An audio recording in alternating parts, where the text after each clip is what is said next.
জয়তু শ্রীরামকৃষ্ণ।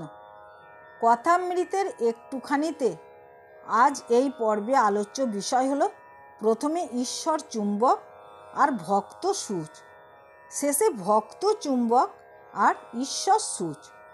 শ্রীরামকৃষ্ণ কথামৃতে ভগবান রামকৃষ্ণ সহজ সরল ভাষায় যে শিক্ষা দিয়েছেন তা থেকেই আমরা আজকের আলোচ্য বিষয়টির ব্যাখ্যা শুনব এবং শিক্ষা নেওয়ার চেষ্টা করব।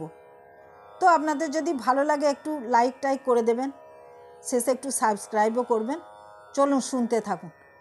মাস্টারমশাই ও রামকৃষ্ণের মধ্যে কথাবার্তা চলছে।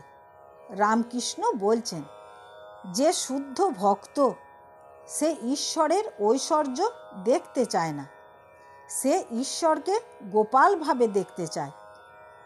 প্রথমে ঈশ্বর চুম্বক পাথর হন, রিপু নামক ময়লাযুক্ত সূচ থেকে শুদ্ধা ভক্তি দিয়ে ময়লা পরিষ্কার করে তাকে আকর্ষণ করেন।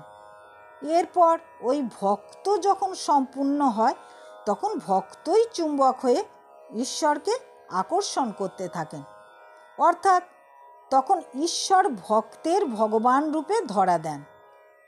ভক্তের জন্য ভগবান নরম হয়ে যান, তিনি সমস্ত ঐশ্বর্য ত্যাগ করে ভক্তের কাছে আসেন। এ যেন প্রথম ওঠা সূর্য, যাকে সহজেই দেখা যায়। ভগবানের সহজ সরল বিশ্বাস থাকলে তবেই শুদ্ধা ভক্তি ও শুদ্ধ মন হওয়া যায়। ঠাকুর বলছেন সংসারে মন ও মুখ এক করতে। তা আজ এই পর্যন্ত। ওং স্থাপকায় চ ধর্মস্য সর্বধর্মস্বরূপিণে অবতার বরিষ্ঠায় রামকৃষ্ণায় তে নমঃ।